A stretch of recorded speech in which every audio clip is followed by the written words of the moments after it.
미국의 정체성 자체가 해양 패권의 국가이기 때문에 이 패권을 잃어버리게 되는 순간 사실 글로벌 패권을 유지하기가 쉽지가 않아요. 근데 이제 문제는 지금 연간으로 지금 미국이 직접 군함을 건조할 수 있는 게 숫자로 따지면은 2대가 채 넘어가질 못해요 지금. 그래서 지금 MRO 사업을 동맹국들한테 지금 주는 거거든요. 우리 배터리 업체들의 가장 큰 문제는 뭐냐면 기술이 우리가 뒤진 게 아니라 사실은 시장을 잘못 읽었던 거죠.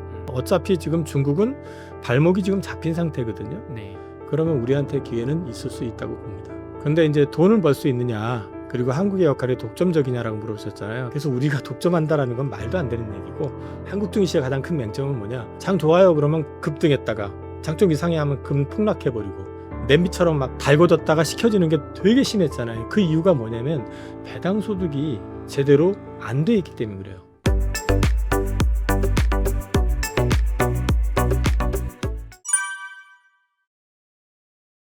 미국이 지금 가지지 못한 그 한국만의 강점, 가장 큰 게 뭘까를 생각을 한번 해보시면, 미국은 지금 다른 거는 그래도 다 빅테크니 뭐니 해서 이제 IT 쪽은 다 가지고 있고요. 그리고 사실 뭐 그쪽이 뭐 별 볼 일 없어 보여도 뭐 코카콜라도 다 미국 거고 굉장히 큰 회사들이 많잖아요. 근데 지금 미국이 지금 사실 사양 산업 비슷하게 돼가지고 힘을 전혀 못 쓰고 있는 게 철강, 그 다음에 조선, 그리고 하나가 더 있어요, 원전. 근데 이런 쪽이 있는데 그 중에 이제 왜 그 조선이 갑자기 확 부각이 됐는지를 생각을 해봐야 되냐면은, 그 미국은 대륙 국가일까요, 해양 국가일까요? 미국은 해양 국가 아닌가요? 해양 당연히? 국가죠. 네. 엄청 큰 대륙이지만 굳이 얘기하자면 메인 스트리트라고 할 수 있는 유럽이나 이쪽에서 완전히 분리가 돼 있는 국가잖아요, 따로. 그래서 사실은 그 고립주의를 예전에 택하기도 했었고, 근데 미국이 패권을 잡기 시작했었던 거는 결국 해양 산업, 사실은 이제 전쟁을 통해 가지고 이 해양 패권을 장악하면서부터 미국이 글로벌 패권을 잡기 시작한 거고, 영국이 그걸 너무 그 순순히 넘겨줬던 거죠. 그런데 그때의 미국의 어떤 조선업이 엄청 크게 발달을 했다가 이게 이제 60년대 후반 70년대 넘어서기 시작하면서 이제 조선업이 그 사양이 되고, 조선 산업 자체가 또 사실은 선진국에서 지속적으로 가져가기는 조금 애매한, 사실 이제 노동 집약적 산업이다 보니까 그쪽에서 사실 이제 버려지다시피 했었거든요. 근데 이제 문제는 미국의 정체성 자체가 해양 패권의 국가이기 때문에 이 패권을 잃어버리게 되는 순간 사실 글로벌 패권을 유지하기가 쉽지가 않아요. 근데 이제 문제는 지금 배를 직접 만들 수 있는 것 자체도 제한되어 있다 보니까 중국과 경쟁에서 사실은 이미 그 척수에서는 한 10척 이상 뒤져 있는 상황이 됐고, 이게 이제 앞으로 시간이 가면 갈수록 더 벌어집니다. 왜냐하면 중국은 조선업이 발달되어 있다 보니까 계속 찍어내요. 근데 미국은 찍어내는 건 고사하고 지금 기존의 것들이 계속 퇴역함이 늘어나요. 그러다 보니까 이게 계속 벌어지게 되는 상황. 근데 사실 우리가 이제 관세 협상을 하게 되면서 미국을 달랠 수 있는 여러 가지 그 방안이 있었겠지만, 그 가운데서 미국이 혹하게 만들 수 있었던 건 트럼프가 당선되자마자 처음부터 조선을 얘기했잖아요. 네. 그러니까 조선을 안 끌어들일 수가 없었던 거거든요. 그래서 우리가 니네 조선을 채워줄게. 근데 채워줄게가 우리가 니네들한테 팔아먹을게 이러면 트럼프가 들을 리가 없잖아요. 그래서 이제 마스가라고 하는 이제 명칭을 가지고 미국 조선을 갖다 우리가 같이 일으켜 세우자라는 취지로 이제 얘기를 했던 거죠. 그래서 이제 시장에서 주목을 받았던 거고, 그게 우리가 3,500억 달러를 투자한다고 했던 것 가운데서 1,500억 달러가 단일 업종, 단일 섹터에 투자가 된다라는 거, 그만큼 그쪽의 비중이 크다는 얘기니까 주목을 크게 받았었던 거죠. 조선 관련해 가지고 제가 웅달에서 언제 처음 얘기한 거 기억나세요? 전 뭐 한 1년도 더 된 것 같은데요. 그 얘기하신 게. 작년 한 여름 정도였던가요? 아니요. 재작년부터. 재작년부터였나요? 야, 그러면 이게 이제 계속 해가지고 왔었던 거기 맞아요. 때문에 나오실 때마다 얘기하셨던 건 기억나요. 조선 얘기를 계속 해왔었고, 방산 얘기 계속 해왔었고요. 맞아요. 제가 계속 얘기했었던 게 또 이제 바이오 얘기 계속 했었고, 이게 특징적으로 몇 개 섹터가 있는데, 이제 와가지고 왜 조선이야 또 이렇게 물어보신다고 그러면은, 조선은 그때도 제가 말씀드렸던 게 뭐냐면 빅사이클이 도래하는데 이게 엄청나게 확 올라가는 사이클이 아니라 가늘고 길게 갈 것 같다는 얘기를 했었어요. 왜? 이 확장을 안 했다라는 거죠. 2000년대 초반에 그때는 중국하고 경쟁이 붙으면서 도크 확장을 막 해버리니까, 캐파 증설을 해버리니까 나중에 물건이 딱 끊어지니까 그냥 순식간에 박살이 났는데, 지금은 그거를 안 하고 있고, 더 하더라도 굉장히 미세하게 하고 있고, 중국 애들 한다고 해도 그게 큰 비중을 주지 않는 데다가 이번에 이게 하나 더 붙은 게 되게 의미가 있는 거, 저 시장은 중국 업체들이 못 들어갑니다. 첫 번째. 그렇죠. 미국과 협업이니까 중국 업체가 들어갈 수가 없죠. 중국에다가 미 해군 군함을 맡길 리도 없고, 그죠? 그 다음에 중국 그 상선들을 갖다 지금 사실 미국 내에서 차단을 시키려고 하다 보니까 USTR에서 막 규제안 내놨었잖아요. 입항할 때마다 뭐 맞아요. 벌과금 내게 하고. 근데 거기다 대놓고 우리 그 지금 미국의 전략이 미국 국적의 상선단을 구축하는 건데 거기에 중국 애들한테 우리 거 좀 만들어줘 할 리가 없잖아요. 그리고 이 상선 같은 경우도 지금 일본도 한다고 그러지만 일본은 거의 그쪽을 지금 버리는 쪽이기 때문에 해줄 수 있는 데가 우리밖에 없어요. 그러니까 당연히 그 시장이 엄청 커지는데 그 시장이 어느 정도 되냐면은 예를 들어 가지고 LNG 프로젝트 관련해서 LNG 캐리어만 가지고 얘기를 하라고 그러면 한 10년에서 15년 레인지로 했을 때 미국에서 필요한 게 380대에서 450대 레인지랍니다. 그럼 그냥 어바웃으로 10년을 잡으면은 앞에 걸 10년을 잡으면 연간 38대고요. 15년을 뒤에 걸 잡아도 어바웃 비슷한 숫자가 나오잖아요. 그럼 그 숫자는 누가 가져가냐는 거 첫 번째. 물론 현지 투자를 통해서 현지에서 생산하게끔 만들려고 하는 게 미국의 목적이긴 하지만 여기에다가 지금 군함 아까 말씀드렸지만 이게 계속 척수가 줄고 있잖아요. 연간으로 지금 미국이 직접 군함을 건조할 수 있는 게 숫자로 따지면은 2대가 채 넘어가질 못해요, 지금. 그게 안 되는 이유가 수리를 맡겨놨는데 수리가 2년, 3년, 5년 돼도 안 되는 것들이 있어요. 계속 딜레이가 되는 거예요. 그러니까 신조를 못 해요. 그래서 지금 MRO 사업을 동맹국들한테 지금 주는 거거든요. 그 동맹국이라고 하면 호주, 이태리는 이미 줬고 일본을 열어줬고 그다음에 우리를 열어줬어요. 그렇게 이제 분산이 되는 거거든요, 지금. 그래서 이제 그 소위 말해서 수리는 이쪽에다 맡기고 자기네들이 건조해 보겠다. 근데 그것도 쉽지 않을 거예요. 그래서 이제 이 부분과 관련되어 있는 것도 어쨌든 우리가 협업을 하게 될 거다. 그렇게 된다고 하면은 이게 또 하나의 사이클을 만들 거고 이 사이클은 중국을 배제한 사이클이라는 거고 또 한 가지는 제가 빅사이클을 얘기하면서 이 선박 교체 수요를 얘기를 했거든요. 기억나요. 근데 선박 교체 수요가 얘기가 됐는데 이 교체가 된 게 지금 얼마 안 돼요. 지금도. 그동안 이게 쫙 올라왔었던 게 LNG 캐리어와 관련돼 있는 거, LPG 캐리어와 관련돼 있는 거 이런 쪽으로 해가지고 좀 많이 늘어나긴 했지만 막상 탱커라든지 컨테이너선 최근에 좀 나오긴 하고 있지만 교체된 수량 자체가 크지가 않아요.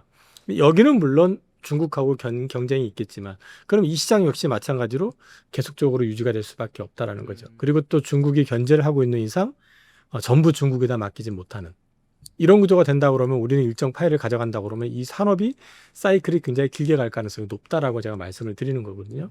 그런 맥락에서 봤을 때는 이게 이제 조선이 당연히 최대 수혜가 될 것이고 또 한 가지 염두에 두셔야 되는 게 미국 시장을 그러면 우리가 거기다 투자해가지고 우리 돈으로 막 고생한다 생각할 수 있지만 우리가 임의적으로 하시는 부분이 많잖아요. 왜? 우리가 다 갖고 있거든. 밸류체인을. 그럼 우리가 진출을 해가지고 우리 밸류체인이 진출해서 거기서 다 생산 일으켜가지고 수익이 나도 우리가 가져갈 수 있는 거잖아요. 그러니까 이제 그 파이가 크다. 이제 그런 맥락에서 봤을 때 최대 수혜가 될 수 있다 이렇게 말씀을 드리고 있는 겁니다. 그럼 이사님이 2년 전에 이제 조선주, 중소주와 방산주에 주목하시면서 이런 좋은 주가 흐름을 어떻게 보면 산업적인 걸 예측을 하셨는데 지금 거기에 미국의 중국을 배제한 군함 수요 혹은 상선 수요가 더해졌다. 그럼 굉장히 더 좋아진 거 아닌가요? 더 좋아지는 거죠. 그렇기 때문에 이게 막 급등하는 건 좀 부담스럽고 좀 꾸준히 올라가는 게 좋다라고 저는 계속 말씀드렸는데 이 부분이 계속 될 가능성이 높다라는 거죠. 왜냐하면 미국 입장에서는 지금 해군을 저대로 방치할 수 있는 상황은 절대 아니거든요. 지금.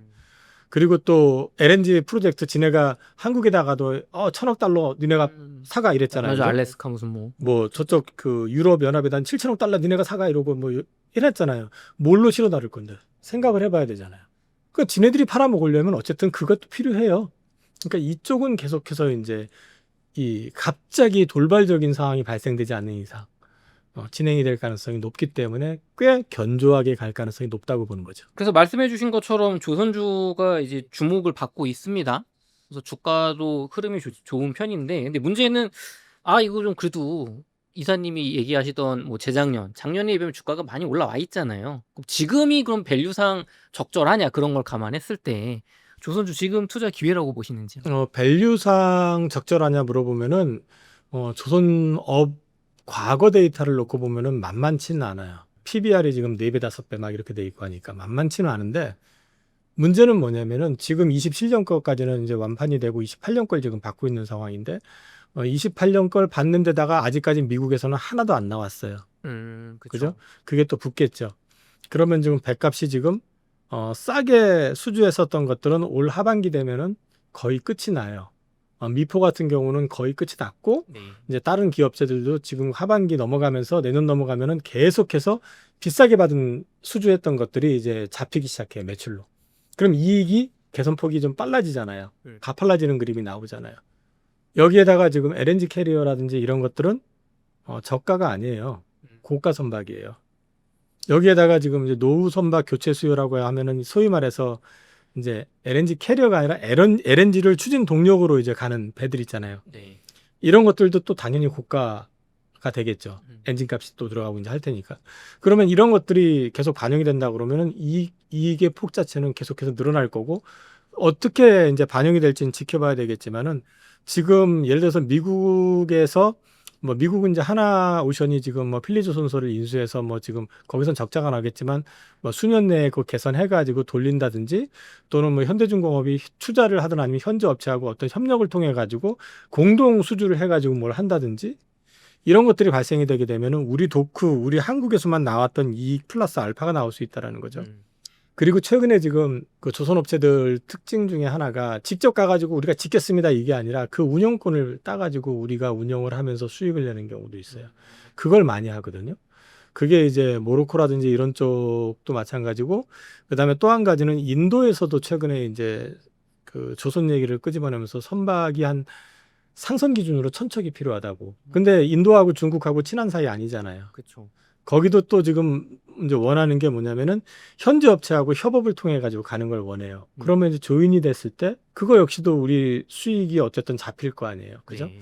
그러니까 이런 파이들이 점점 포텐셜이 이제 쭉 올라오게 되면은 지금은 좀 단기적으로는 좀 세 보이는데 하는데 이게 시간이 가면서 지금 주가가 충분히 설명이 되고 그 이상을 볼 수 있기 때문에 저는 이게 갑자기 어떤 돌발 변수 내지는 뭐 어떤 상황에 의해서 변화가 생기지 않는 이상 그 돌발 변수라고 하는 건 경기가 갑자기 굉장히 어려워져 가지고 트럼프 하는 짓 보면은 어떻게 바뀔지도 모르잖아요. 그러니까 뭐 갑자기 글로벌 교역이 막 좀 위축이 돼 버린다든지 또는 뭐 다 어려워지니까 선박 발주와 관련됐던 것들이 많이 또 위축이 된다든지 이런 어떤 돌발적인 상황이 갑자기 발생하지 않는 이상에는 조선주는 꽤 괜찮은 투자 대안이 될 수 있다.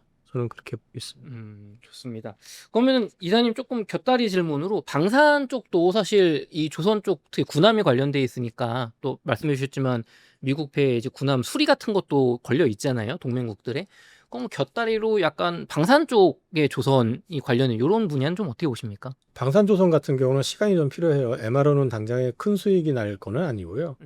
그 다음에 사이즈가 큰 거를 안 줘요. 작은 거 위주로 주고 있거든요. 주로 이제 얘기하면은 그 지원함, 네. 군수함 같은 거 그런 거 위주로 지금 이제 왜냐하면 그 안에 그 체계 이런 것들이 혹시 또 정보 유출될까봐 아직은 안 주고 있는 상황이기 때문에 그거는 뭐 큰 의미는 없을 것 같고 그 다음에 이 군함이나 이런 것도 당장 줄 것 같지는 않고요. 그 다음에 거기도 자기들이 자체적으로 할 수 있게끔 최대한 방법을 찾아보고 안 되면 주지 않을까?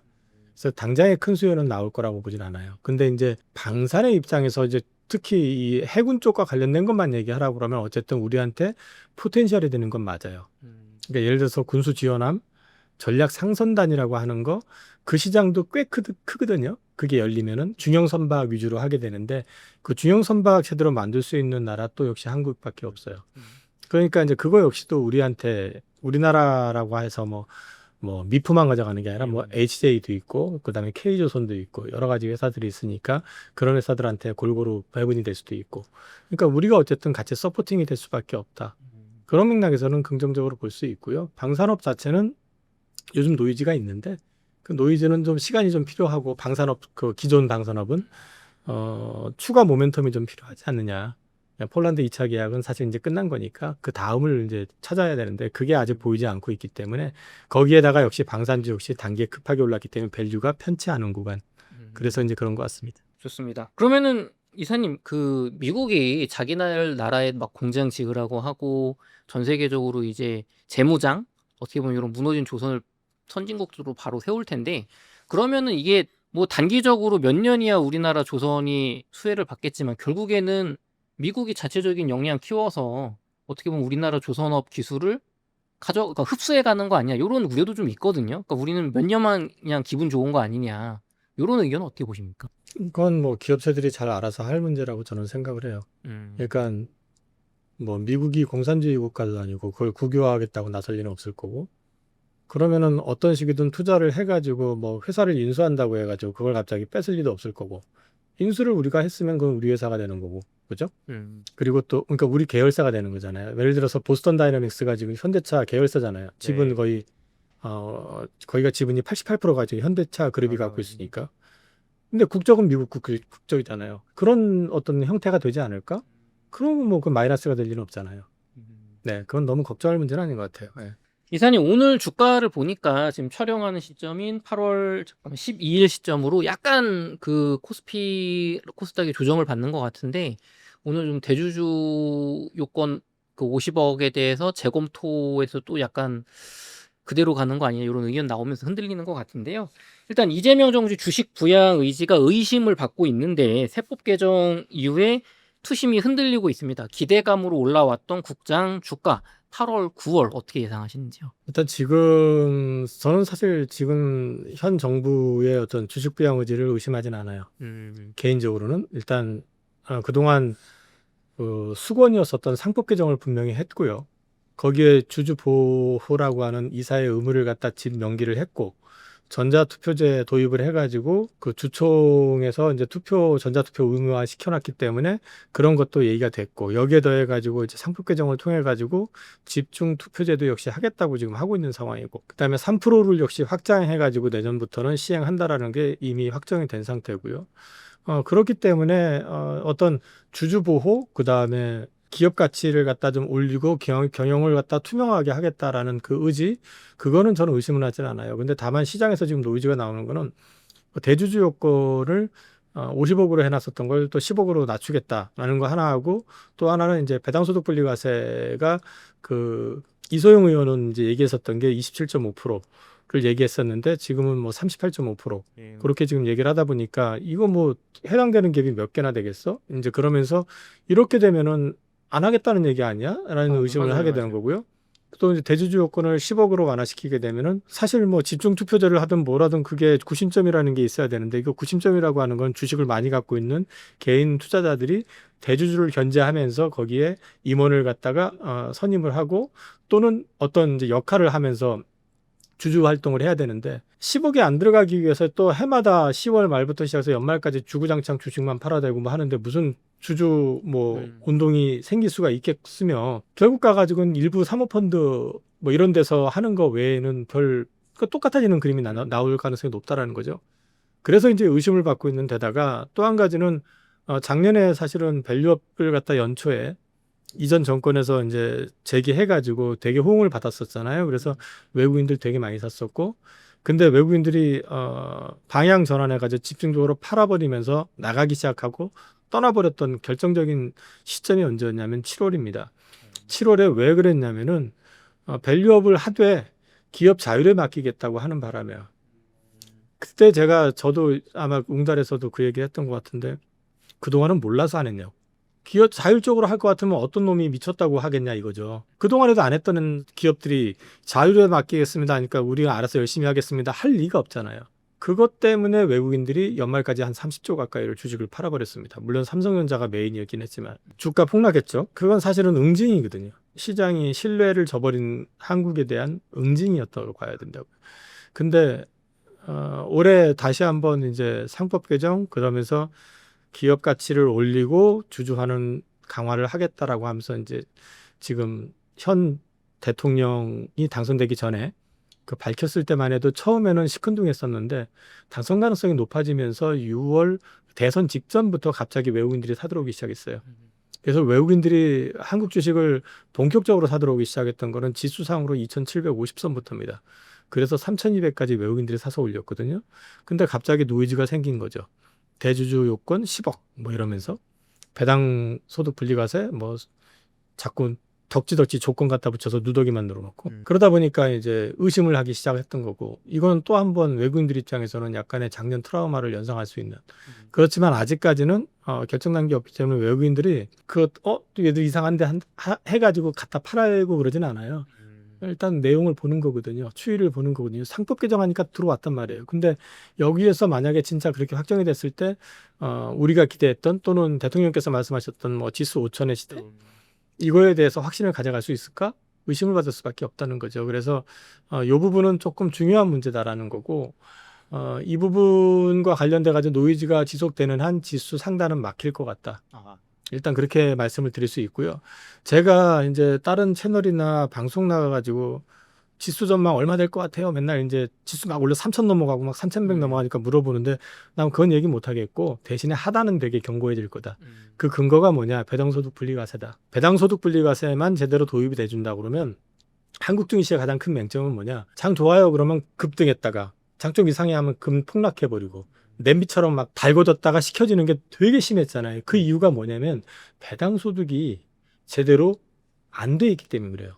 배당률 자체가 중국보다도 못한 나라니까. 그래서 배당소득이라는 게 되게 중요하거든요. 배당 성향을 높이는 데다가 이 높이게끔 해주려면은 결국에 가서 누구한테 어떤 동인을 줘야 되느냐, 메리트를 제공해야 되느냐는 거죠. 대주주들이죠. 기업 경영하는 사람들. 그 사람들 입장에서는 배당소득 줄게 되는 순간 절반은 세금으로 뜯겨요. 근데 굳이 내가 그거 할 이유가 뭐 어딨어. 내가 그거 마음만 먹으면 다른 방법으로 여러 가지 방법으로 뭐 이런 게 많았었잖아요 그동안에. 네. 굳이 내가 세금 다 뜯겨가면서 세금만 뜯기나? 거기에 뭐 건강보험료부터 시작해서 다 또 연결되지. 그러니까 이제 이 부분이 되게 중요하다라고 얘기했던 거거든요. 그래서 배당소득을 늘리고 그래서 배당 성향을 키우려고 그러면 배당소득 분리과세를 갖다가 일정 수준까지 딱 해줘서 이 대주주 입장에서 봤을 때 이 정도 하면은 괜찮겠는데? 나도 좀 득을 볼 수 있겠는데? 그게 절반 뜯기던 걸 4분의 1만 뜯긴다고 생각을 하면 할만하잖아요? 그러니까 10% 덜 뜯기니까 그것도 괜찮아. 물론 그럴 수도 있는 사람도 있겠지만 그게 그렇게 메리트가 있다고 볼 수는 없잖아요. 그래서 이제 이 부분을 가지고 이제 배당소득 분리과세 관련된 부분이 되게 중요하다. 그래서 제가 만약에 기존에 이소영 의원이 제기했던 그 안대로만 된다 그러면 지수가 빠져도 2,800원 쉽게 안 낄 거다. 근데 2,800 얘기하니까 다들 이거 3,100 넘었는데 2,800 얘기한다고. 근데 그 6월 달까지 우리가 2,800 넘을 거라고 생각했나요? 못 했었어요. 3,000 언제 돌파하냐, 오래 갈까 그런 생각했죠. 3,000 갈 수나 있을까 해서죠. 언제 가냐가 아니라. 왜냐면 그 전까지 2,400에서 2,600 사이에서 계속 움직였었고 2,800이라고 하는 거는 그냥 목표였었던 거지. 특별한 어떤 내용이 발생하기 전에는. 근데 그게 하단이 될 수만 있다 그러면은 굉장히 견조해지는 거잖아요. 그리고 이른바 장기 투자도 유도가 되는 거잖아요. 네. 왜? 배당을 주니까. 근데 우리나라 주식 좋은 거 알아. 예를 들어서 뭐 삼성전자 훌륭한 회사인 거 다 알아요. 근데 주가 빠지면 반토막인데 그걸 누가 갖고 있냐는 거죠. 그래서 사실 배당이 되게 중요한 거거든요. 그래서 이번에 배당소득 분리과세가 어떻게 되느냐 이게 되게 중요할 것 같다. 그리고 10억 요건은 사실은 왜 10억인지에 대해서 명확한 설명이 없잖아요. 그렇죠. 왜 10억이 대주주인지에 대해서도 설명이 없어요. 그 다음에 10억으로 했을 때 얼마만큼 세수가 더 늘었는지에 대해서도 얘기가 없어요. 근데 제가 고객 관리를 하지만 거기에 안 들어가기 위해서 해마다 그때 전에 다 팔아대느라고 정신없었지 나 납세할 거야 해가지고 끝때까지 간 경우는 거의 없었어요. 진짜 운 없게 갑자기 충분히 뺐다고 생각하는데 연말 직전에 갑자기 상한가 들어가고 쫙 올라가가지고 걸리신 분들은 계셔요. 근데 그분들조차도 심지어 그 다음에는 아예 매매를 안 해버려. 세금 안 낸다고. 어떤 의미인지 아시겠죠? 그래서 제가 이 부분에 있어서는 좀 정부가 정책적인 측면에서 그다음에 신뢰감 조성, 그러니까 이 신뢰라는 게 되게 중요하거든요. 금융시장은요. 신뢰를 한번 잃어버리게 되면 금융시장은 회복하는데 되게 오래 걸려요. 그래서 이 부분은 조금 많이 신경을 좀 써주시는 게 좋겠다. 얼마 보느냐? 그건 저게 어떻게 되느냐에 따라 달라지는 거기 때문에 굳이 얼마 보느냐 말씀드릴 필요는 없을 것 같아요. 그러면은 이사님 요게 지금 어쨌든 지금 외국인도 그렇고 우리 투자자도 그렇고 신뢰의 문제가 생겼잖아요. 그러면은 지금 시점에 주가가 연초에 비해서 분명히 많이 올라왔지 않습니까? 객관적으로. 그럼 수익을 보신 분들이 많을 텐데 이거를 그러면은 내가 계속 홀딩하고 보유를 해서 이 결과 세법 개정안이 최종적으로 어떻게 될지까지 연말까지 기다려 봐야 될지 아니면 리스크가 생겼으니까 지금이라도 일부는 좀 수익화를 해야 될지 리스크 관리 측면에서 좀 궁금하실 것 같아요. 본인 성향에 따라서 다르겠죠. 근데 앞서도 말씀드렸지만은 외국인들 입장에서는 지금 왔다 갔다 설렁설레 하는 거 가지고 안 움직여요. 지금 움직이는 건 사실 외국인이라기보다는 국내에서 이제 내국인들 기관이 됐던 이쪽이 많이 움직이는 거고요. 네. 그리고 사실 저 같은 경우는 지난주 현금 비중을 굉장히 많이 늘렸거든요. 뭐 이런 노이즈 있다 이런 게 아니라 전체적으로 밸류가 편하진 않았어요.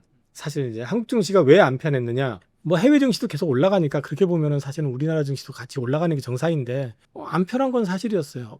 이제 그러다 보니까 방산주 뭐 누가 비싸다 하고 기사 한번 내놓으니까 그냥 확 떨어졌었잖아요. 근데 네. 사실은 방산주 같은 경우도 가만히 더듬어 보시면 돌아보시면 작년 6월 달부터 그 현대로템 폴란드 2차 계약 얘기 나오기 시작해서 그 이슈 가지고 끌어당겼던 거예요. 1년을. 식상하지 않나요? 그 다음에 좀 뭐 추가적인 게 다음 있었나? 뭐가 나와야죠. 없었잖아요. 그리고 그 시점에서 이제 다들 다른 기업체들도 다 밸류가 높아진 상태에서 이제 비교한다고 그러면서 미국의 로키드 마틴하고 비교를 해보니까 야, 우리나라 거는 평균 PER이 뭐 3, 40배, 뭐 심한 건 60배인데 로키드 마틴 같은 경우는 PER이 14배더라. 말이 돼? 뭐 이러면서 이제 그 비교 나와버리고 폴란드에서 보험 좀 깎아달란다고 또 시비 걸고 또 트러블 생겨버리고 또 증권사에서 홀드 의견 나와버리고 빠진 거잖아요. 당장에 지난주 후반, 요번 주 초 화장품 주식들 왜 그렇게 갑자기 뭐 10몇 프로씩 빠졌나? 조정 없이 계속 올라왔잖아요. 그러니까 부담스러웠던 건데 그러니까 다들 실적 잘 나와야 되는데 이렇게 보는데 숫자만 딱 제시가 되니까 숫자가 조금 애매해 그러면 일단 팔고 보는 그게 시장의 변동성이 되게 큰 구간이 됐던 거죠. 그 얘기는 뒤집어 놓고 얘기하면은 시장이 조정을 받을 때 조정을 받으면 이런 일이 별로 안 생겨요. 근데 조정 없이 계속 올라왔기 때문에 부담을 느끼고 있는 상황이라는 거죠.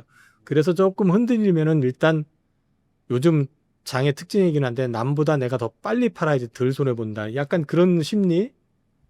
그리고 이제 그게 또 빠져가지고 10%막 이렇게 쭉쭉 빠지면은 야 여기서 안 팔면 큰일 나게 생겼어. 차트 보면은 이렇게 올라갔는데 여기서 음선이 이렇게 길게 나오면 이건 누가 봐도 고점 시그널이니까 일단 팔고 보는 그런 마음들이 좀 강한 것 같아요. 그래서 지금은 이게 이제 각각 성향에 따라 다르겠지만 좀 시장이 편하신 분들은 가져가는 것도 방법이고 저처럼 약간 좀 비중에 좀 부담을 좀 느꼈었던 분들 같은 경우는 현금 가지고 그 다음을 보셔도 괜찮고 오늘 같은 경우 많이 밀렸잖아요. 네. 별로 매매 거의 안 했지만 저는 막판에 좀 샀어요.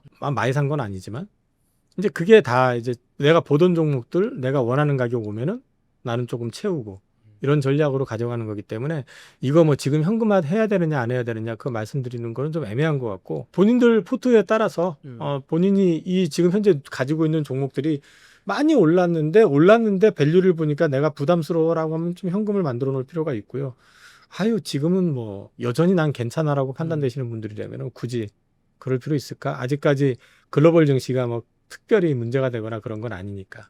저는 지금 오늘 우리나라 국장 오전장 대비 훅 밀렸던 것도 그거라고 봐요. 물론 노이즈는 분명히 그 대주주 요건 뭐 이런 거 청와대에서 뭐 다시 확인을 해주면서 결정난 거 없어 뭐 이렇게 얘기했다고 그런 것도 있지만 사실은 그거 외에 부담을 느끼고 있었던 측면이 있었다라고 저는 보거든요. 그래서 그런 것에 따른 자연스러운 조정이다 그렇게 보고 있습니다. 그러면은 8월, 9월은 조금 뭐 적극적으로 투자하거나 좀 공격적인 거는 그래도 좀 자제해야 되겠다. 요 정도까지는 얘기가 할 수 있을까요? 제가 원하는 종목이 제가 원하는 가격까지 오면 저는 살 생각이에요. 제가 상반기에 조선, 방산, 원전, 전력기기, 바이오 그리고 엔터 요만큼 이렇게 있었는데 그 중에서 지금 현재는 방산 없고 전력기기도 없고 조선이 있고 원전이 있고 그 다음에 바이오 가지고 있고 뭐 역시 엔터 조금 있고 그렇게 유지하고 있거든요. 정리 한쪽 섹터라 하더라도 내가 원하는 가격이 오면 또 생각이 있는 거죠.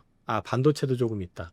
뭐 그런 제가 원하는 가격 오면은 다시 또 편입할 수 있는 거니까. 근데 저는 이제 지금 시장이 우리가 3월 뭐 이럴 때 2,400 뭐 이럴 때 대비해서 얘기하면 3,200이면 800포인트가 올랐잖아요. 그렇죠. 근데 그게 전혀 부담을 안 느끼고 난 편안해라고 얘기할 수 있는 사람이 많을까요? 그렇다고 그러면은 사실 대부분이 그걸 부담을 느낀다고 하면 일정 부분 현금은 좀 갖고 있는 것도 나쁘진 않을 것 같다. 그렇게 말씀드릴 수 있을 것 같아요. 이사님, 두산 에너빌리티 주가가 15,000원에서 한 6만 원 중반 정도까지 급등한 후에 이제 약간 지지부진하게 횡보하고 있는데 단기간에 많이 오르긴 했잖아요. 반년 사이에. 너무 과열 아닌가. 그리고 과거 2차 전지처럼 좀 고평가 구간에 혹시 들어가는 건 아닌가 하는 걱정도 있는데 원전 산업이 정말 돈을 벌 수 있는 산업인지 그리고 한국의 역할이 독점적일 수 있을지 궁금합니다. 원전 산업 밸류 평가 지금 못해요. 지금 두산에너빌리티 제가 다른 채널에서 25년 PER을 어디서 600 5배까지라고 하더라. 근데 지금 아마 컨센서스가 한 100배 정도 될 거예요, PER이. 근데 제가 그걸 찾았어요. 뭐 이제 애널리스트마다 다르지만 사실은 지금 밸류로 얘기한다는 거는 말이 안 돼요. 그리고 한 가지 아셔야 되는 게 원전 산업 지금 요즘 뜨겁잖아요. 네. 근데 그 원전에서 가장 뜨거운 그 아이템이 뭐냐면 SMR이잖아요. SMR이 지금 상용화된 게 서방 국가에서는 하나도 없어요. 제작이 시작된 것도 없어요. 설계만 승인받은 게 2건 있어요. 미국에서. 중국에서는 뭐 최초 양산 뭐 내년부터 한다 뭐 그런 얘기도 있고. 서방 기준으로 말씀을 드렸잖아요. 어차피 중국하고 러시아는 약간 분리해서 봐야 되니까. 그리고 이제 문제는 뭐냐면은 걔네들이 어느 정도 성능을 가지고 있는지 그거는 검증을 해봐야 되거든요. 아직까지 제대로 하나 만들어진 게 없지만 걔네들 그러니까 중국 쪽 제품이나 이런 것들이 SMR이 뉴스킬 파워나 이런 쪽보다는 확실히 뒤진다라는 게 일반적인 평가이기 때문에 그거는 좀 봐야 되는데 제가 이 말씀을 드리는 건 지금 여기는 밸류로 얘기할 공간은 아니다.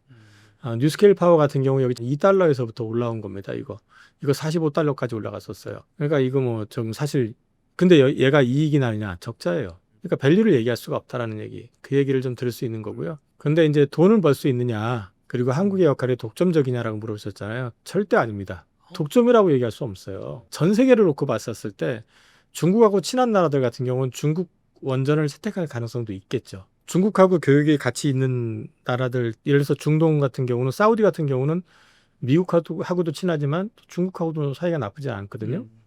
그러면 가격이 저렴하면 중국산을 채택할 수도 있죠. 네.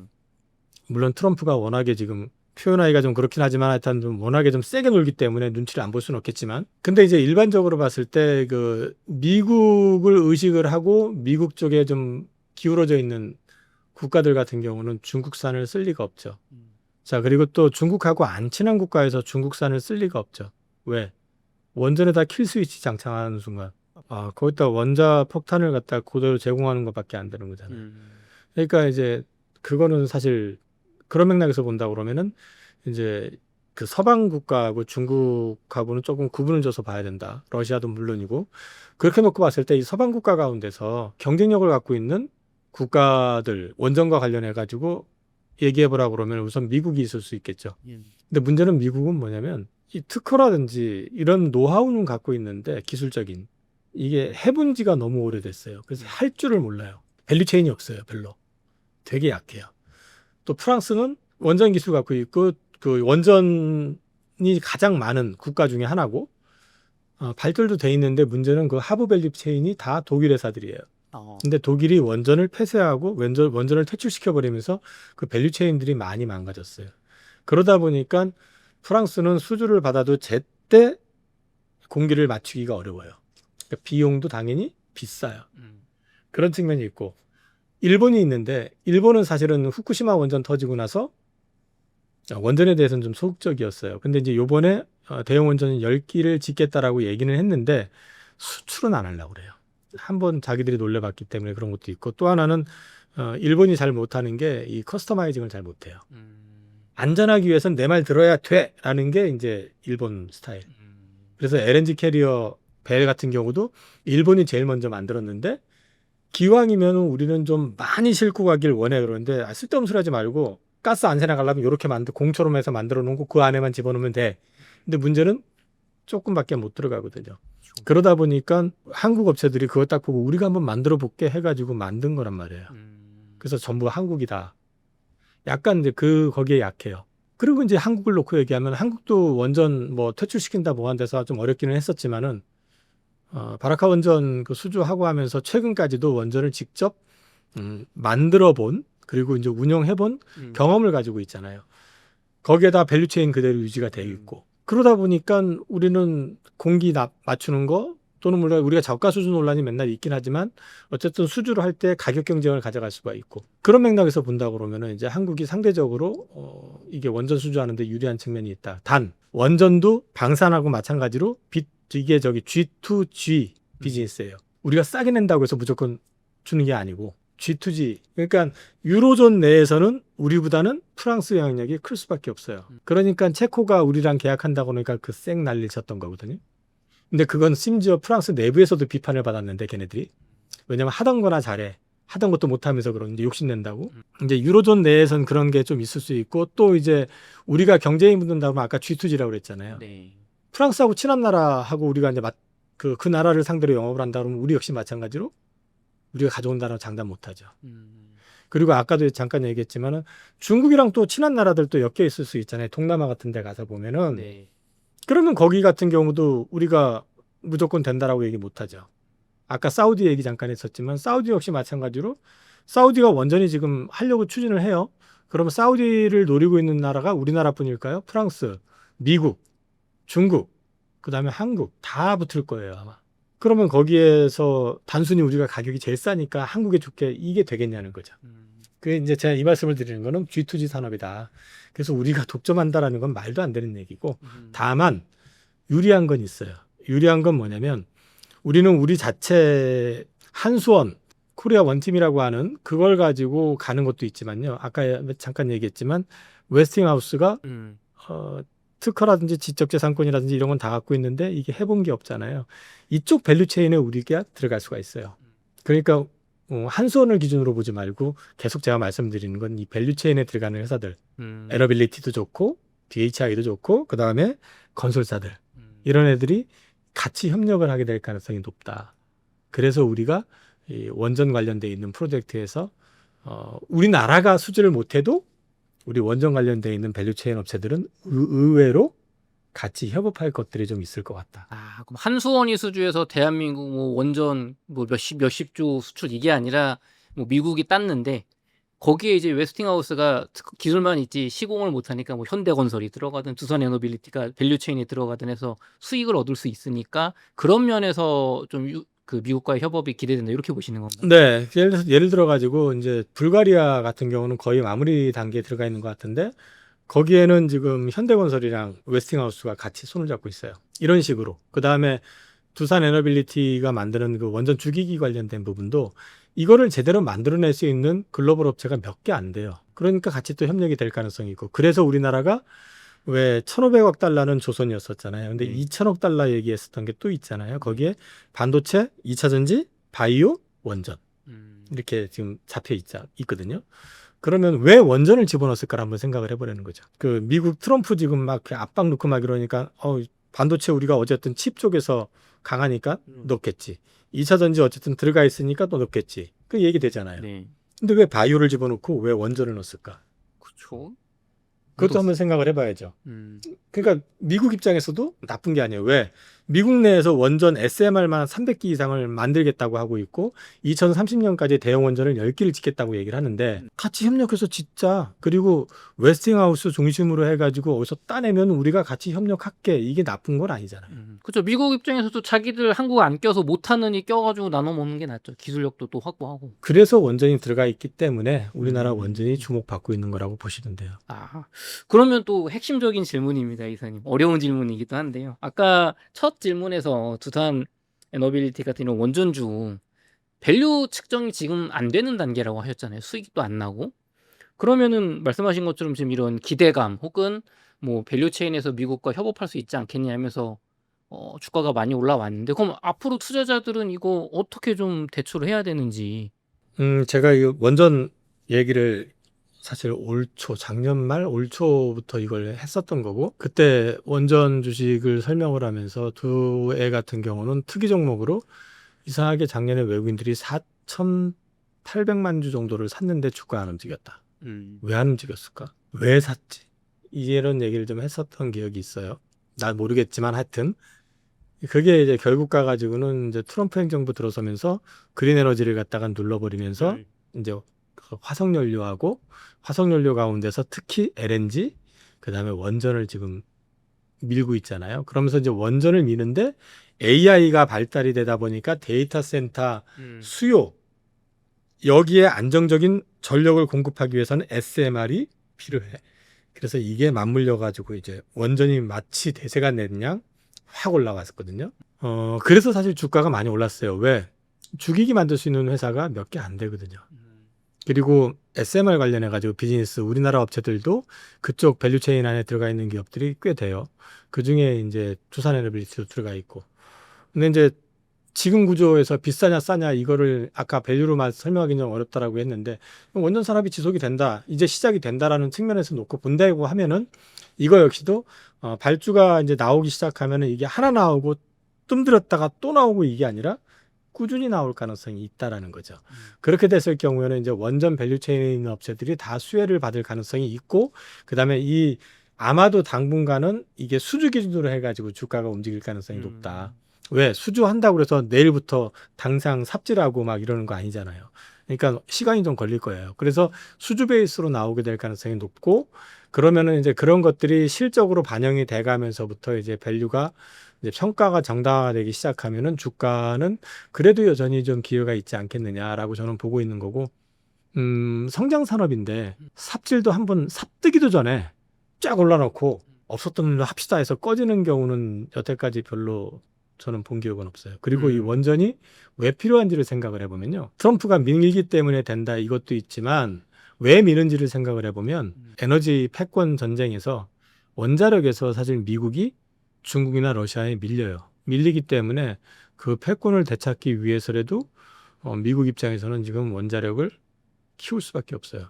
그런 맥락이 좀 전후 사정이 좀 들어가 있기 때문에 아마도 미국에서 갑자기 원전을 밀던 걸 갖다가 중단하면서 스톱하지는 쉽지 않을 것 같다. 그래서 혹시라도 그런다고 하면은 아마 트럼프가 좀 힘이 빠지고 난 뒤 아니겠어요? 그렇게 본다고 그러면 중간선거 전까지는 어쨌든 원전과 관련된 건 디네이 될 가능성이 높지 않느냐. 그러니까 혹시라도 그런다면은. 근데 저는 제가 볼 때는 이건 에너지 패권 싸움이기 때문에 갑자기 뭐 이걸 또 확 뒤집거나 그러지 못할 거라고 보고 있기 때문에 저는 그래서 여전히 기회는 있을 것 같다. 그렇게 보고 있습니다. 이사님도 저 원전주 투자 지금도 하고 계시는 거죠? 그냥 포트에 있다고 말씀드렸죠.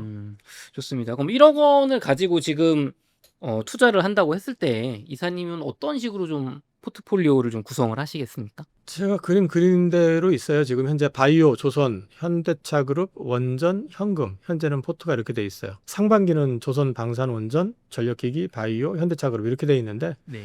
현재 포트는 저렇게 구성이 돼 있고요. 지금 당장은 저기서 뭐 크게 바꿀 생각은 없어요. 근데 이제 뭐 자잘하다긴 그렇지만 어쨌든 좀 작은 섹터들 가운데서 일부는 좀 들락달락 할 수 있어요. 반도체가 좀 들어가 있죠, 참. 반도체를 빼놨는데 반도체 쪽에 일부가 좀 들어가 있는데 큰 회사 들어가 있어요. 뭐 저 부품 뭐 이런 거 말고. 네. 그렇게 지금 들어가 있고요. 그 다음에 이제 앞서도 말씀을 드렸지만은 뭐 전력기기라든지 이런 회사 같은 경우는 저는 가격이 제가 원하는 가격 오면 왜 원전을 하면서 전력기기는 안 할 수가 없잖아요. 전력이 부족하다면서 뭐 원전 발전소 만들고 뭐 풍력 발전소 만들면 뭐예요? 전력을 송출해야 되는데. 그런 부분들은 계속해서 연계가 될 거기 때문에 그쪽 관련된 것들은 꾸준히 볼 생각이고요. 그래서 저는 포트 이렇게 구성하고 있어요. 그래서 제가 계속 처음 출연할 때부터 말씀드렸던 게 그 몰빵 투자, 이른바 뭐 한 종목 또는 특정 섹터 이거 하지 마시라고. 그게 대박이 날 것 같다고 생각을 하지만 절대 대박 쉽게 안 난다고. 그리고 한 번 어긋나 버리면 그건 회복 불가능이 된다는 거죠. 그래서 제가 이제 계속해가지고 포트폴리오 투자를 말씀을 드려왔고요.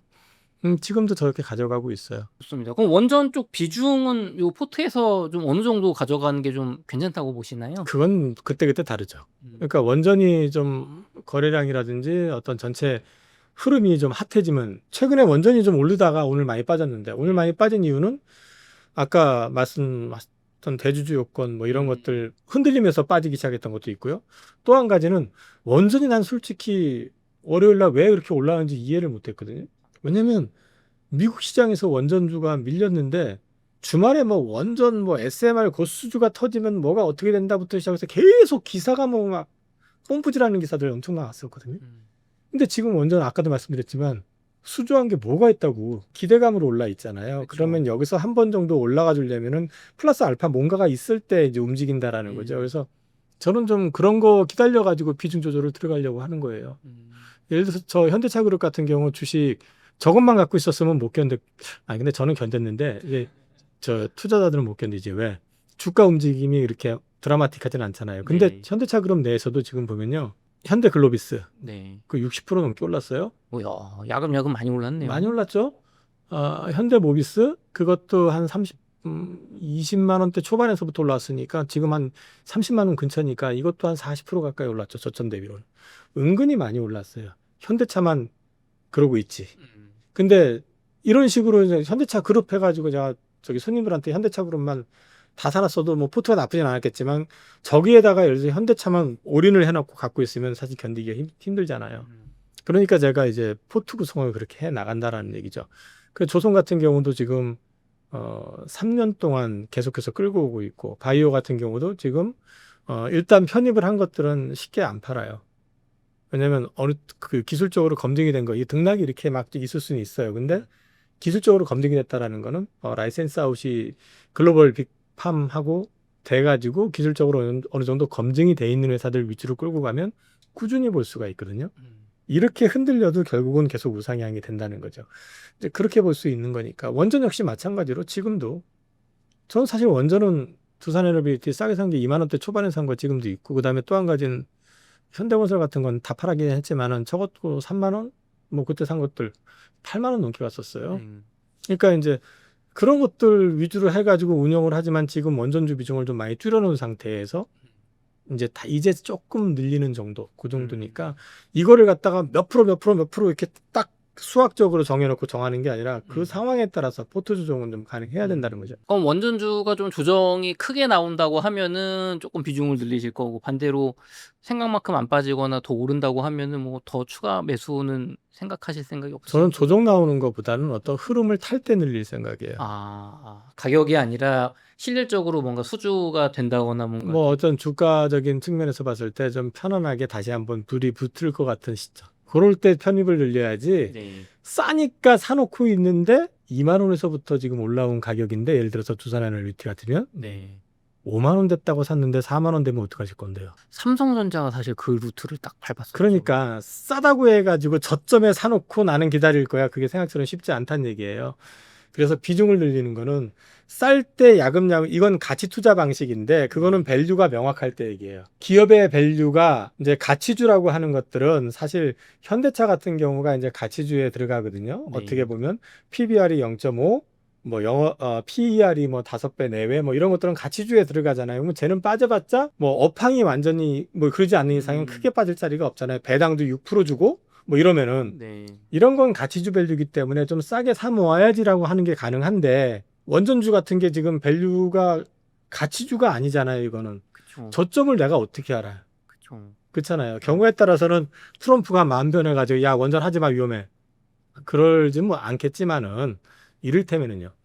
이제 어떤 갑자기 저것도 정책에 의해서 지금 지원이 되고 유지가 되는 거니까 변화가 있을 때는 또 달라지잖아요. 그러니까 그런 거는 트렌드가 강화될 때 비중을 늘리는 거지 싸다 내가 산 값에서 빠졌다 해가 늘리는 건 아닙니다. 약간 곁다리 질문인데 현대건설 같은 경우는 원전도 있지만 이 국내 아파트 같은 건설 산업도 있지 않습니까? 이 국내 건설 산업 이제 뭐 분양이 잘 안 되다 보니까 현대건설이 이게 원전만 보고 좀 투자하기에는 이쪽 반대쪽 업황이 좀 안 좋은 거 아니냐 이게 좀 기대가 되냐 이런 생각도 있는 것 같아요.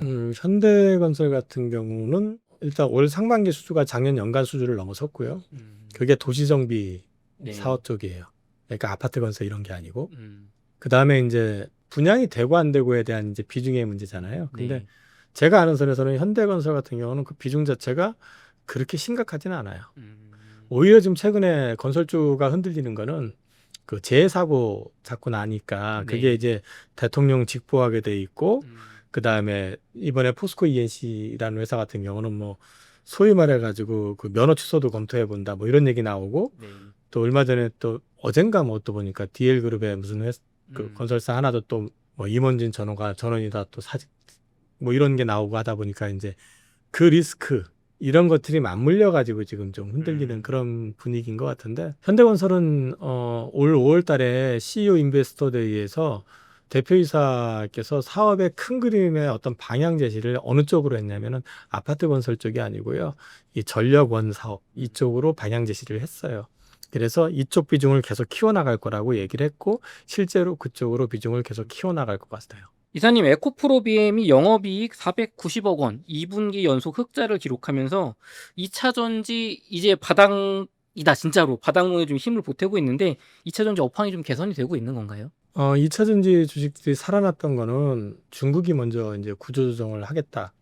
그러면서 이제 최근에도 나왔지만 어제 나왔나요? 그 장치성에 있는 CATL의 그 리튬 광산 생산 금지를 시켰죠. 그거 시키고 그러면서 리튬 가격 급등하면 탄산 리튬 가격 급등하면서 이제 같이 올라오고 했는데 일단 리튬 가격이 좀 이제 반등을 좀 하기 시작했다라는 거. 근데 지금 반등에서도 여전히 CATL 기준으로 제조원가 밑이에요. 그렇기 때문에 이제 그 의미는 있어요, 분명히.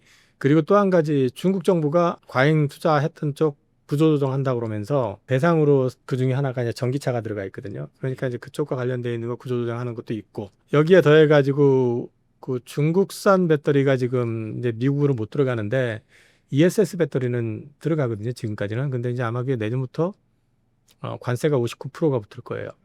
그러면 이제 사실상 들어가기가 쉽지 않아지게 되고 반면에 한국에 이제 진출해 있는 LG엔솔이나 이런 회사들이 그 전기차 배터리용으로 만들었던 공장을 갖다가 전환을 해서 ESS 전용 배터리 공장으로 이제 변화를 시키기 시작하면서 수주가 나오기 시작해서 얼마 전에 테슬라 향으로 해서 LG엔솔이 한 6조 원짜리가 하나가 수주가 된 것처럼 시작으로 해서 앞으로 이제 수주 모멘텀이 좀 붙을 것 같아요. 근데 이 시장 자체가 미국 기준으로 봤을 때 한 3분의 2 정도 전기차. 미국 시장은 지금 사실은 전기차 시장은 6월 달까지는 역성장이 있거든요. 유럽이 성장을 계속 하고 있는데 문제는 유럽은 저 중국 애들이 다 장악을 해버려서 우리나라 업체들은 또 역성장을 했고 안 좋았는데 상황 자체가 안 좋았는데 거기에서 어떤 틈새의 어떤 기회가 생긴 것 같아요. 그래서 LG엔솔 같은 경우는 어닝 서프라이즈가 나왔고요. 그다음에 이제 에코프로 비행 같은 경우도 어닝은 괜찮게 나왔는데 저게 이제 소위 말해서 이제 그 니켈 재련소 관련돼 있는 평가이 이게 인식이 되고 이게 이제 좀 분기당으로도 추가 이제 반영이 될 거라고 하지만 본업과는 크게 무관한 쪽이기 때문에 엄밀하게 얘기해서 그것 때문에 주가가 폭등한다 이런 개념은 아니고요. 공교롭게도 이런 것들이 이제 어떻게 맞물렸냐면은 자꾸 요즘 대주주 이슈 뭐 이런 것도 생기면서 많이 올랐던 주식들이 흔들렸잖아요. 네.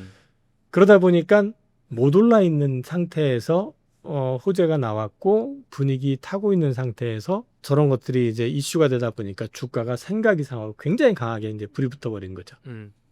그리고 이제 탄산리튬 가격이 반등을 하기 시작을 했다는 얘기는 앞으로 그 소재 업체들이 리튬 가격에 의해서 재고 평가선이 옛날처럼 날 가능성은 없다. 그렇게 본다 그러면 업황 바닥은 확인된 거다. 이렇게 볼 수 있는 거죠. 근데 이제 지금 생각보다 굉장히 강하다 또는 되게 강한데 이게 앞으로 계속 갈 것이냐라고 물어본다 그러면 지금 같이 노이즈가 생긴다 그러면 사실 틈새 구간으로 해가지고 상반기에 상승률이 좀 약했던 섹터이기도 하고 그 다음에 거기가 빈집이잖아요. 거기에 더해가지고 공매도도 엄청나게 많이 들어가 있고 그러니까 거기에 따른 반등은 더 있을 수 있는데 펀더멘털만 가지고 얘기를 하라고 그러면 사실은 아직 본격적인 어떤 반등의 그림을 그러니까 상승의 그림을 그려내기에는 조금 이르다.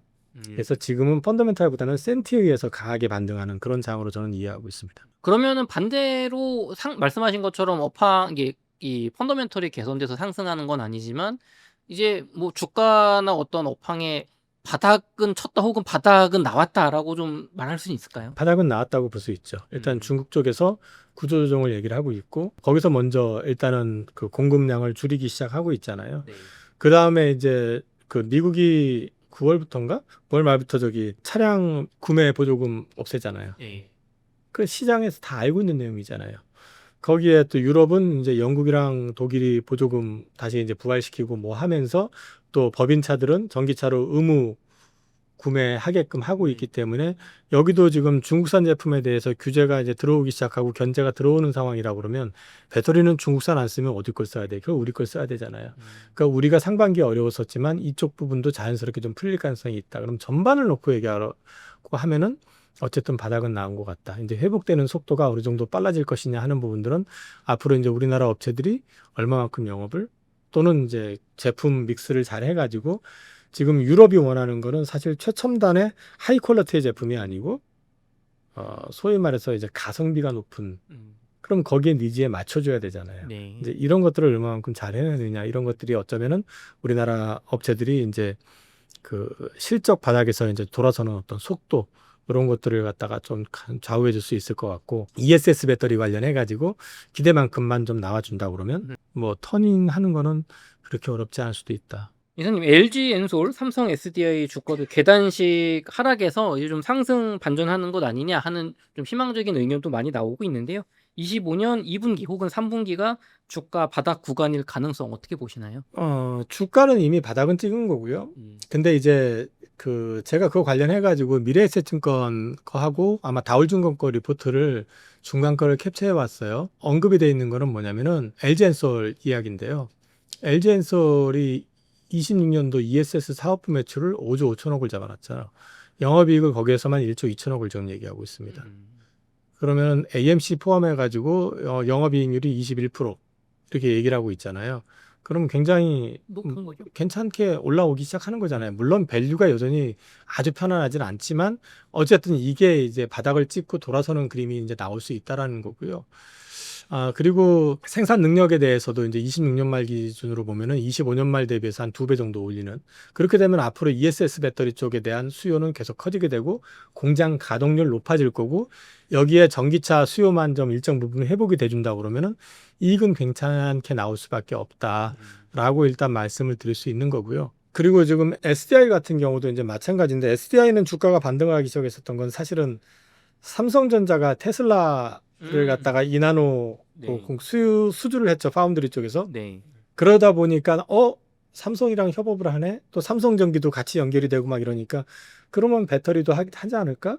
특히 ESS 배터리 같은 거. 또 ESS 배터리는 또 이게 또 각형이잖아요. 네.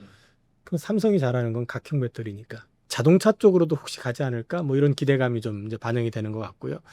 실적은 확 돌아서지는 않을 것 같은데 그럼에도 불구하고 어쨌든 ESS 배터리 요즘 이제 리튬 가격이 좀 싸잖아요. 그러다 보니까 여기는 NCA로 이제 배터리를 만드는데 그거 역시 가격이 이렇게 또 LFP 대비해서 아주 엄청 비싸지는 않거든요. 그래서 충분히 이쪽에서도 소위 말해서 ESS 배터리 수주 가능성이 있다라고 시장에서는 기대하는 것 같고 또 좋게 보는 쪽에서는 27년 되면은 가장 밸류에이션이 낮은 회사 거기가 SDI가 될 것 같다.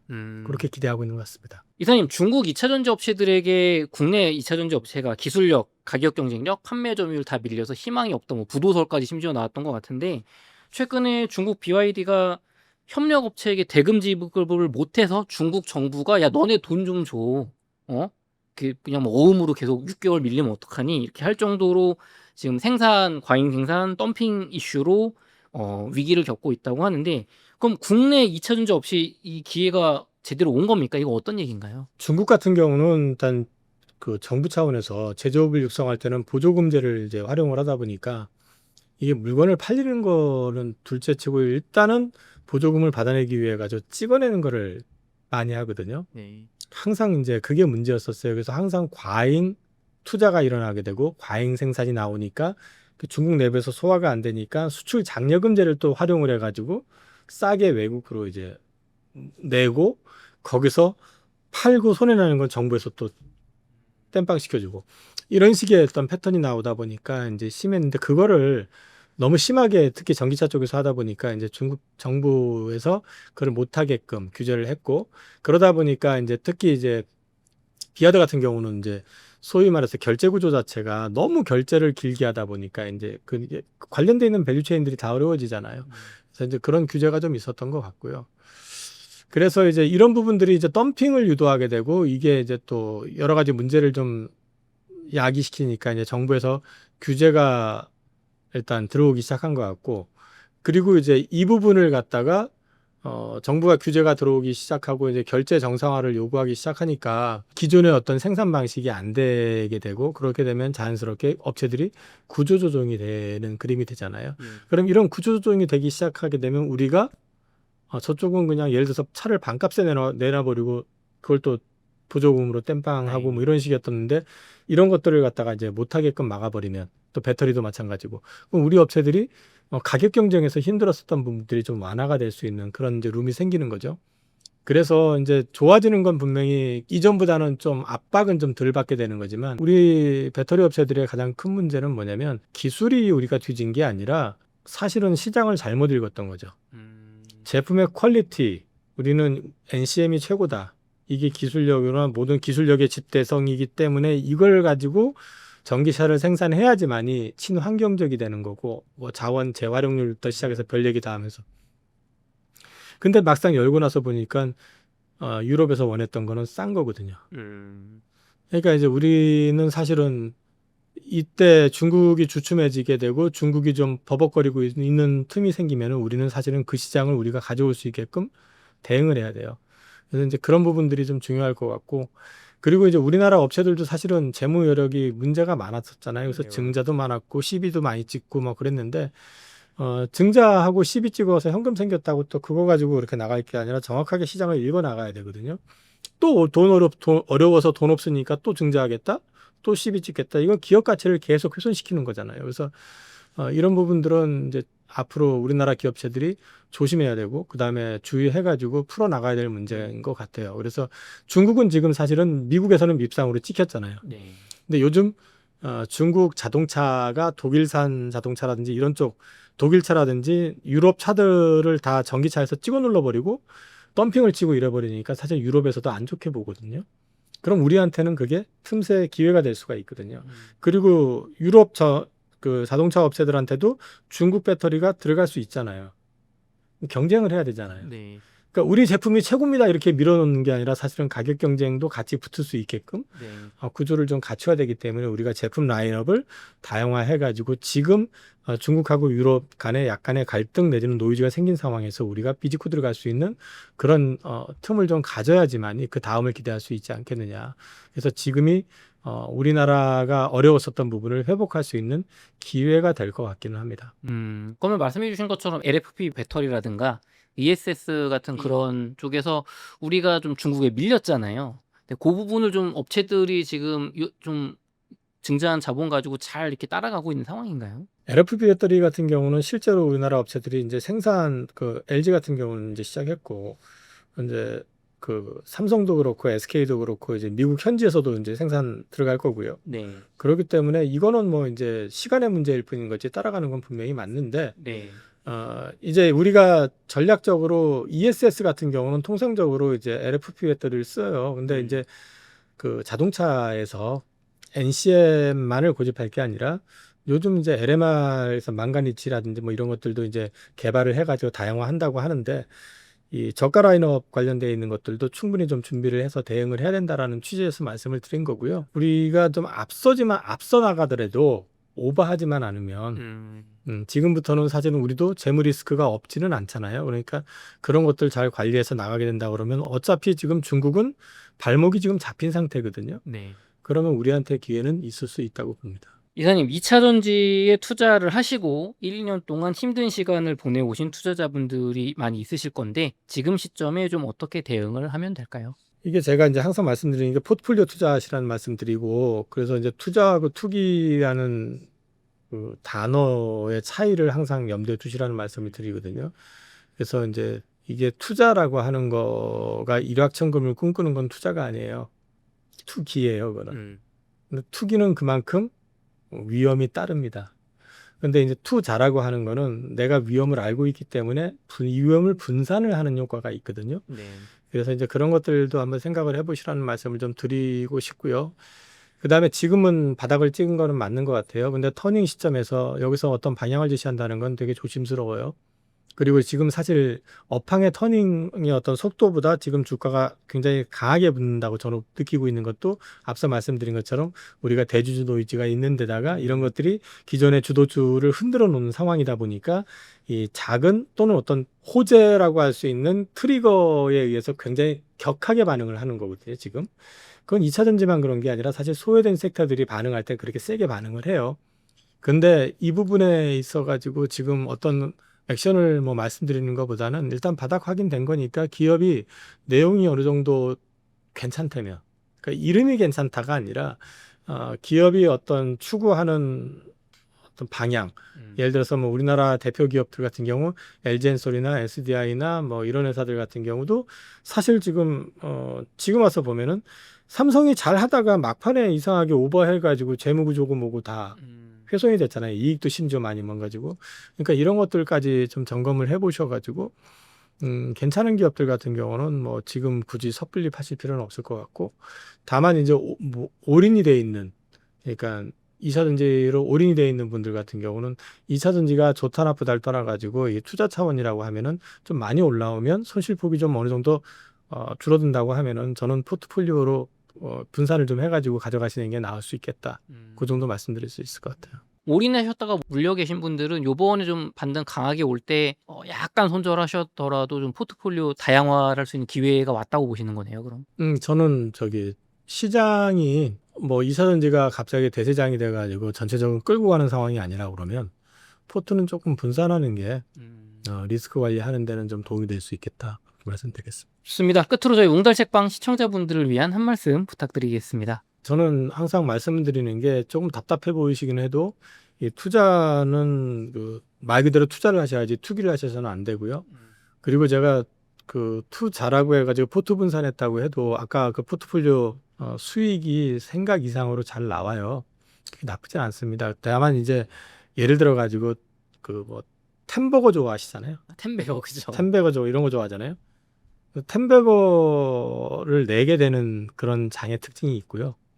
그 다음에 이제 그렇지 않은 장의 특징이 있는데 지금은 템베거보다는 안정적으로 끌고 가면서 수익을 좀 키우는 그런 장이 아닐까 싶어요, 저는요. 근데 사실 지금 따지고 보면은 템베거까지는 안 돼도 제가 방산주 얘기할 때 한화가 10만 원대 얘기했는데 지금 주가가 지금 100 얼마 됐죠. 그것도 템버거 됐네요, 그렇게 따지면. 그렇죠. 근데 그걸 사실은 올인을 했었으면 대박이 났겠지만 그게 저는 그렇게까지 갈 줄은 몰랐거든요. 그걸 끝까지 가져가실 수 있었다라고 그러면 그리고 한 가지 그 얘기를 해드릴게요. 내가 이거 템베거 낼 것 같아. 그러고 투자해가지고 템버거 나는 경우는 거의 없습니다. 이게 투자를 하면서 공부를 하다 보면 이게 예상외로 이게 이러면서 올라가는 거거든요, 보통. 이 주식은 템베거 주식이야 하고 딱 사놓는다고 해서 템베거 나는 경우는 저는 여태까지 경험적으로 없었던 것 같아요. 그러니까 너무 욕심내지 마시고 차분하게 하나씩 스텝 바이 스텝으로 쌓아나가는 투자, 이것도 나쁘지 않다 말씀드리겠습니다. 좋습니다. 이렇게 해서 이영훈 이사님과의 인터뷰를 마치도록 하겠습니다. 긴 시간 동안 수고 많으셨습니다. 수고하셨습니다. 네.